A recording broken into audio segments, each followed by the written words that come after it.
Maegovanen Tolkien et bienvenue sur les archives de Tolkien. Voilà 5 mois que je n'avais plus mis en ligne de nouvelles vidéos suite à un emploi du temps très chargé, et il est grand temps d'y remédier. Je profite d'ailleurs de cette courte introduction pour remercier celles et ceux qui m'ont écrit pour me demander des nouvelles, et savoir quand arrivaient les prochaines vidéos. Allez, on ne perd pas de temps et on enchaîne tout de suite avec les parutions du second semestre. C'est donc Pocket qui a ouvert dès cette semaine le bal de la rentrée littéraire avec La Chute d'Arthur, dont la réédition est, à l'instar de celle de Beowulf parue en mai dernier, la première au format poche. Les deux volumes ont d'ailleurs été pensés comme un diptyque et viennent ainsi marquer l'importance de ces œuvres académiques, à la fois dans la bibliographie de Tolkien et dans le monde universitaire anglo-saxon.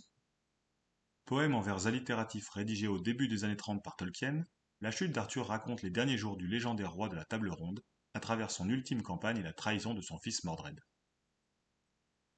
Le lendemain, ce sont les belles lettres qui ont publié Tolkien et la mémoire de l'Antiquité, initialement prévues au printemps avant d'être reportées. Déjà bien connu par les lecteurs assidus pour Tolkien et ses légendes, ouvrage de référence paru aux éditions du CNRS en 2009, Isabelle Pantin revient cette fois-ci avec un ouvrage coécrit avec sa consoeur, Sandra Provini, également professeure des universités en littérature, qui a notamment co-dirigé L'Antiquité dans l'imaginaire contemporain, paru en 2014, également aux belles lettres. Annoncé comme la parution majeure de l'année 2025, plus de 50 ans après sa première édition outre-Atlantique, le Guide de la Terre du Milieu de Robert Foster paraîtra le 3 septembre chez Brajlov. Encyclopédie internationale de référence du légendaire de Tolkien, celle-ci couvre à la fois l'histoire, les lieux et les personnages de la Terre du Milieu, en compilant toutes les informations disponibles dans les 3 œuvres majeures de Tolkien que sont Le Hobbit, Le Seigneur des Anneaux et Le Silmarillion. Traduit par Pauline Loquin, l'ouvrage bénéficiera d'une édition reliée richement illustrée par Ted Nasmith, dans un format identique à celui de la 3e édition du Dictionnaire Tolkien, dirigé par Vincent Ferré. Ayant contribué au lancement et à l'aboutissement de ce projet qui aura duré 3 ans, je reviendrai plus en détail sur cet ouvrage lors d'une vidéo dédiée, qui sera probablement l'une des prochaines à paraître sur la chaîne. Après un premier semestre assez calme, Christian Bourgois éditeur reviendra logiquement au second avec la suite très attendue de l'édition reliée du Seigneur des Anneaux en 3 volumes. Cela commencera dès septembre, avec l'apparition des 2 tours, qui viendra ainsi rejoindre la Fraternité de l'Anneau, parue en juin dans cette collection désormais bien étoffée. À l'instar du premier volume, le contenu sera identique à celui de l'édition brochée de 2022, puisqu'il ne s'agira que d'une harmonisation dans la collection reliée. Restons avec le Seigneur des Anneaux, mais passons au mois d'octobre. Après l'annonce surprise au printemps de la récupération des droits d'exploitation de l'œuvre au format poche aux dépens de Pocket, suivie par la parution d'une édition en 3 volumes dans la foulée, Folio proposera dès cet automne une première édition intégrale. Là encore, ce sera uniquement un passage de la version en 3 volumes à un seul, et le contenu sera donc le même que celui de l'édition de juin dernier. Continuons avec le format poche, très présent en octobre, avec une double sortie chez Pocket. Tout d'abord, Roverandom, un conte écrit en 1925 par Tolkien pour son fils Michael après la perte de l'un de ses jouets sur la plage, qui fera son retour 12 ans après la dernière édition de l'ouvrage, déjà chez Pocket. Il sera accompagné par la nouvelle édition des Lettres du Père Noël, qui retrouve également le format poche, après une version grand format chez Bourgois avec l'édition du centenaire. Ces 2 volumes paraîtront dans la collection dite Collector, et ils bénéficieront donc d'une fabrication améliorée, avec notamment des dorures et des rabats de couverture. Enfin, ce sera au tour de Brajlon de passer par une réédition en poche. Si je ne m'abuse, ce sera même sa toute première parution Tolkien dans ce format, d'autant plus importante qu'elle viendra mettre fin à l'indisponibilité de l'excellent J.R.R. Tolkien, auteur du siècle, de Tom Shippey, paru en édition brochée en 2016 et en rupture depuis des années.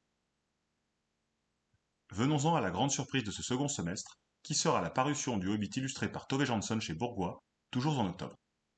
Son nom ne vous dit peut-être rien, mais cette artiste finlandaise, à la fois écrivaine et dessinatrice, est mondialement connue puisqu'elle est la créatrice des célèbres Moomin, cette famille de trolls à l'apparence hippopotamesque que nombre d'entre nous ont découvert via le dessin animé diffusé à la fin des années 90 sur France 3.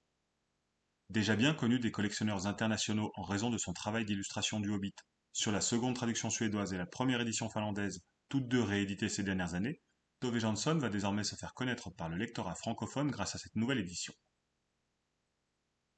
Pour la dernière parution confirmée de l'année, on reviendra à nouveau au Seigneur des Anneaux avec le Retour du Roi, qui rejoindra les 2 premiers tomes en novembre, et conclura ainsi l'édition reliée et illustrée par Alan Lee en 3 volumes.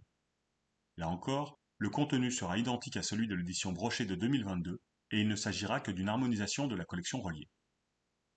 Avant de conclure avec les éditions françaises, rappelons que l'ouvrage une lecture du Hobbit et du Seigneur des Anneaux de Tolkien, L'arborescence du cercle, de Xavier Storelli aux éditions Classiques Garnier, a été reporté, et qu'il devrait paraître en fin d'année 2025 ou au début 2026.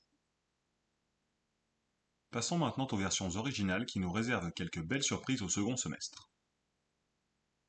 Déjà paru au milieu de ce mois d'août, le coffret Great Tales of Middle-earth regroupe les 3 grands contes dans la collection hardback britannique, toujours en cours d'augmentation. Ces volumes sont globalement identiques aux premières éditions de chaque ouvrage, sortis respectivement en 2007, 2017, 2018 et toujours vendus à l'unité. L'intérêt de ce coffret est donc limité, puisqu'il intéressera surtout les personnes qui n'ont pas encore ces éditions, ainsi que les collectionneurs. La parution VO la plus intéressante de l'automne est évidemment The Bovadium Fragments, un ouvrage inédit de Tolkien, que son fils Christopher présente dans l'introduction comme une fantaisie satirique. Il sera accompagné d'un essai de Richard Ovenden, ancien directeur de la Bodleian Library d'Oxford, et que certains d'entre vous ont pu lire dans The Great Tales Never End. Les détails manquent encore, mais si vous voulez en savoir plus, je vous renvoie à la fiche de présentation disponible sur Tolkienville. Au mois de novembre, The Hobbit paraîtra dans une énième édition deluxe illustrée par Alan Lee. À l'instar de The Lord of the Rings, réédité par HarperCollins l'an passé à l'occasion de son 70e anniversaire sur le modèle de l'édition limitée parue chez Folio Society en 2022, The Hobbit va également être décliné sur la base de l'édition limitée de l'année dernière. À ce stade, il y a 2 écoles de collectionneurs. Celles qui considèrent que c'est une bonne chose de voir une édition limitée être rééditée dans un format moins luxueux pour le plus grand nombre, et celles qui considèrent que l'excuse du 70e anniversaire de The Lord of the Rings n'était qu'un prétexte pour lancer une nouvelle série de luxe, et plumer toujours plus lecteurs et collectionneurs. À titre personnel, je dois bien avouer que je souscris volontiers à ces 2 analyses. C'est évidemment une bonne chose que cette édition augmentée de quelques illustrations inédites supplémentaires soit disponible à un prix plus abordable, mais nous arrivons malgré tout à un point où il devient absolument impossible de défendre HarperCollins, qui multiplie encore et encore les éditions dans tous les sens depuis maintenant 4 ans.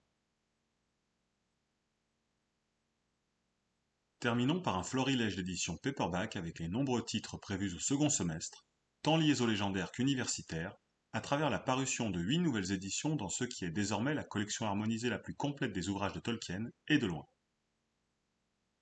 Les codes couleurs des couvertures dont je parlais dans une précédente vidéo tendent maintenant à disparaître avec l'éclectisme des parutions, mais vous pouvez cependant distinguer ici les ouvrages majeurs de Tolkien sur la période médiévale, qu'ils soient des récits de sa conception ou des traductions, et là des œuvres plus variées, mêlant des contes et des conférences devenus des essais. Le caractère erratique de ces parutions m'empêche de fournir des dates claires pour chaque ouvrage, certains volumes étant de vraies rééditions avec un nouvel ISBN, tandis que d'autres sont uniquement des réimpressions qui prendront la place des stocks précédents et qu'il faudra donc guetter en librairie. Enfin, bien que la date de parution ne soit pas encore annoncée, il est très probable qu'une nouvelle édition limitée de The Lord of the Rings arrive en fin d'année. Si les détails ne sont pas encore connus, il semblerait qu'il s'agisse précisément de l'édition en 3 volumes du 70e anniversaire, publiée en 2024 par HarperCollins, mais celle-ci serait numérotée, signée par Alan Lee et rangée dans un coffret horizontal. Quand je vous parlais de la multiplication des éditions depuis quelques années, en voilà un bon exemple. Ainsi s'achève ce panorama des principales parutions du second semestre 2025. Je vous rappelle que toutes ces publications, ainsi que leurs dates de parution respectives, restent susceptibles d'évoluer en fonction des aléas du monde de l'édition, que ce soit chez les éditeurs ou les imprimeurs. Ayant déjà fait un bilan prospectif des futures parutions françaises dans la vidéo du premier semestre, je vais me contenter cette fois de faire un petit bilan mis à jour. Commençons donc par Christian Bourgois, l'éditeur principal de Tolkien en France. Après la réédition des Laits du Beleriand au mois de mars dernier, il ne manque désormais plus que le volume 5 de l'Histoire de la Terre du Milieu pour que tous les tomes traduits en français soient de nouveau disponibles en grand format. En outre, malgré les multiples éditions récentes, le Hobbit devrait également être réédité dans la collection Brochet pour compléter la collection qui reste celle de référence. Hormis ces 2 cas logiques, il est cependant difficile de spéculer sur les parutions à venir, à moyen comme à long terme, tant que les conséquences du rachat de Bourgois par le groupe Madrigal, mais aussi celles du litige en cours avec Vincent Ferré, ne sont pas établies. Au format poche, c'est encore moins clair. La surprise du rachat des droits du Seigneur des Anneaux par Folio, également propriété de Madrigal, est désormais passée, et l'on peut facilement spéculer sur la suite. Cependant, tant qu'aucune confirmation officielle n'est partagée par Folio d'un côté ou Pocket de l'autre, on peut toujours légitimement espérer la suite de la collection Pocket, notamment les ouvrages manquants les plus importants. Parmi ceux-ci, Les Enfants de Húrin et Les Contes et légendes inachevées figurent bien évidemment au sommet de la liste. Quant à Brajlon, je peux seulement vous dire pour le moment que les choses avancent en coulisses. Voilà qui conclut cette vidéo. Je ne suis pas encore certain du sujet de la prochaine, et comme je me plante une fois sur deux lorsque je vous l'annonce, je préfère ne rien dire de plus. En revanche, je peux vous informer que je devrais proposer plus de vidéos à l'avenir, probablement sous différents formats, et que le site devrait rapidement évoluer dans les mois qui arrivent. Je reviendrai en détail sur ces points en temps voulu. Merci à toutes et à tous pour votre écoute. Je vous invite évidemment à commenter, aimer la vidéo si elle vous a plu, et vous abonner en activant la cloche si vous voulez être sûr de ne rien rater dans les semaines à venir. Sur ce, je vous souhaite de très bonnes lectures de fin d'été et une excellente rentrée. Allez, ciao!